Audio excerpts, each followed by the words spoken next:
KCAL rocks. A lot of amazing things happened over the weekend of sports, which is why we got to talk to our guy, Pep. What's going on, Pep? Oh, man, what a weekend. But hey, Patrick, first things first, how about some Monday Night Foosball, man? 49ers, Rams, Monday Night Football, NFC, championship game from last year. Rivals, it's got the whole thing, Jimmy G versus Matt Stafford. So it should be a good one on Monday Night Football. That's a great matchup. Yeah, I do think this is going to be a good one as well. You can kind of see, the Rams have kind of been misfiring kind of in a way. I think they're going to get their stuff together. Jimmy G's getting his stuff together. I agree. I think this is going to be a real NFC West battle, like old times.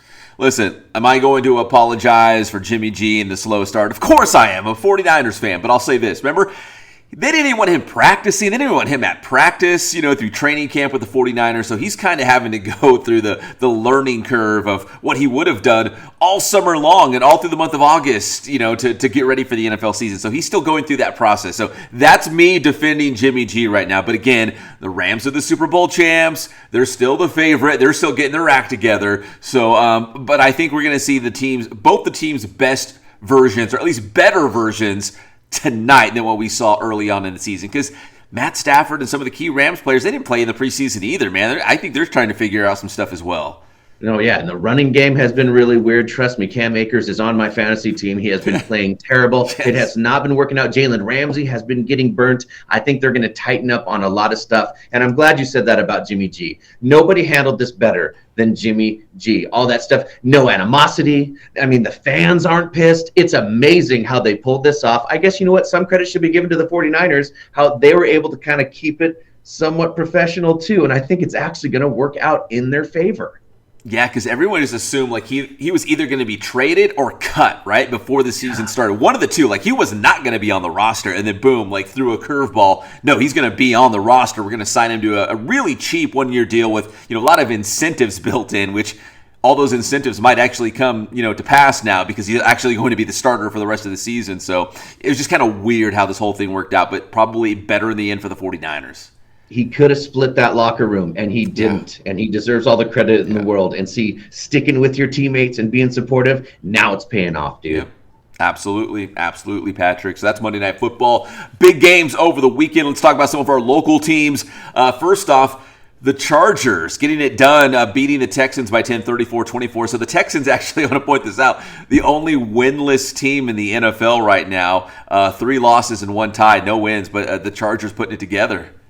And dare I say this, they don't look terrible. Davis Mills plays pretty well. They actually have somewhat of a team down there. But to that point, Justin Herbert actually looks really good for that injury. I mean, the torn cartilage, that sounds so painful and awful. He looked pretty good. Yeah, the Chargers are banged up everywhere. Like, in every key position, think about it, like they've got guys injured, and they still found a way to win. So, again, it's the Texans. They're probably the worst team in the NFL right now, but they still won. Those are games you have to win, right? So, kudos to the Chargers for beating the winless Texans. And did you notice I said the Texans are the only winless team in the NFL? It's because the Raiders found a way to beat Russell Wilson and the Broncos, 33-23 the final score. So, if the Raiders would have lost that game, Patrick, the odds of them turning things around and making to the playoffs were almost zero. Not completely. I'm telling you, there's still a chance, but if they would have lost, it would have been very, very, very hard to come back. Yeah, they do. The Raiders finally get their win, doing their thing. Josh Jacobs, same thing like what Cam Akers needs to do for the Rams. Josh Jacobs starts going bananas. Of course, you have Devontae. They turn it around, they get it going. And I think, that Subway commercial that Russell Wilson had, that didn't help the Broncos any. It certainly did not, right? I think the Broncos, I don't know, I just got a feeling they will start finding ways to win. I think there's too much talent on that team not to, because we all thought, man, Denver was a playoff team. Some were saying like, man, they might make it to the Super Bowl, like all these things. But right now they look like one of the weaker teams in the AFC. He's getting compared to Geno Smith right now. Geno Smith, his completion percentage is like 77%. It makes Seattle fans and Pete seem like, look, with all the razzle-dazzle that Russell Wilson does, we almost can play just as good just with Geno, and our defense is terrible. Russ had a much, better defense. We'll see what happens here, but gosh, Geno Smith, Yeah, are you talking about the offensive juggernaut of the Seattle Seahawks? Yes. Is that who we're talking about? Yeah. I mean, my goodness. Yeah, I know, right? Yeah. You know what? It's kind of like a Bill Belichick move. Remember how the Patriots had always cut ties with these star players? You know, he always knew like a season before they were going to start the decline. He always just knew. I don't know how he did it, but we would scratch our heads and be like, "Why are you letting that player go? Like, what do you know that we don't know?" I kind of got that feeling, and I like Russell Wilson. I'm a fan. Yeah. He's lost a step. He can't quite do his amazing things. You do have to stay in the pocket. Geno can do that. And you're right. Belichick, Bill Walsh, always known for that. And he used to tell his players, listen, you're not going to like this, but I'm going to get rid of you coming up here soon. You know, you still may have a couple good years left, but it's time. Yeah, it's just weird, man. They just know. They just know. The other two scores I want to throw out there for you, Patrick, get your take on it. One was the Chiefs beating Tampa Bay by 10, but it was worse than that, man. Kansas City manhandled Tampa Bay 41-31, and the Bills coming back and edging Baltimore 23-20. I think those were kind of the two, I guess, premier games right over the weekend in the NFL.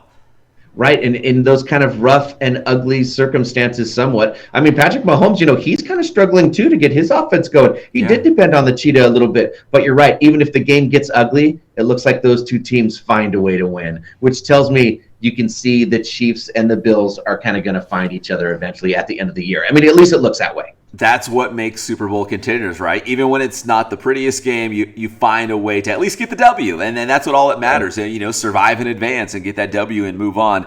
I did want to say this too about the Kansas City Chiefs. Like, they're hard to figure out because they look so awful against the Colts, but then they turn around and they look like the best team on the planet against Tampa Bay. It's like, I don't know. At this point, I'm thinking maybe there's two Kansas City teams. Like, there's two personalities here. Which one's going to show up? The one that look like nobody can stop, or the one that's like, hey, we're going to struggle against a Colts team? Well, I think it's depending so much on Patrick Mahomes. That's what's happening. Like, maybe he has to do too much, so he has to play lights out. And when he can't do that, they struggle. Yeah. No, I think you're right. He has to have big games. He's going to have some big games for Kansas City to get some wins here. Patrick, let's talk about some good old American college foosball. How about the city of Los Angeles, man? We got USC, number 6 in the nation at 5-0. We got UCLA, also at 5-0. They creep into the top 25. They check in at number 18 after beating Washington this past Friday night. All of a sudden, college foosball in Southern California got really, really good with the Trojans and the Bruins.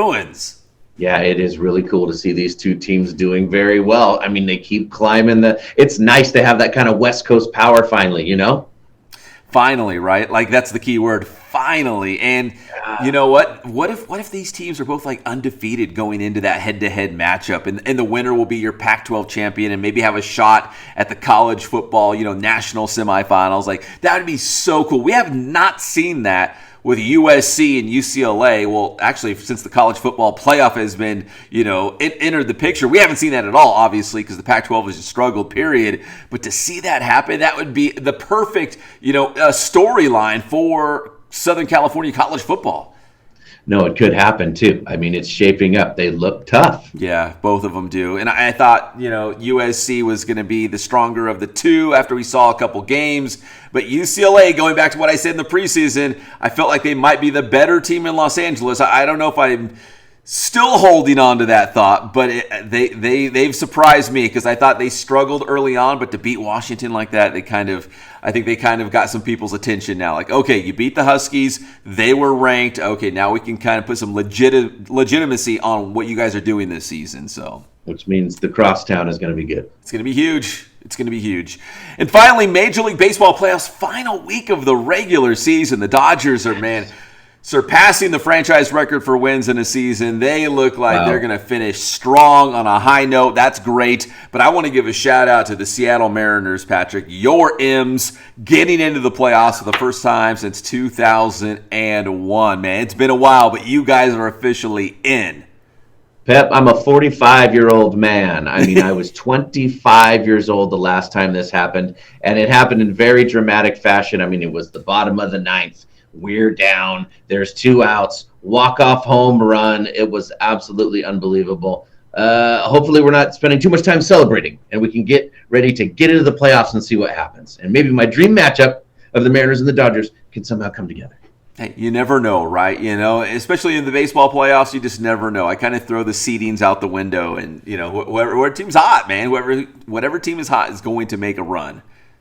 And we're approaching the end of the season, so it's kind of cool that you see that Albert Pujols kind of did his final curtain call, hit his 702nd home run. Still hitting bombs. Nice, right, at his final home game, so it was a nice send-off for him, too. Yeah. So it's like the end of the regular season. We can kind of say goodbye to that stuff, and here we go with the playoffs.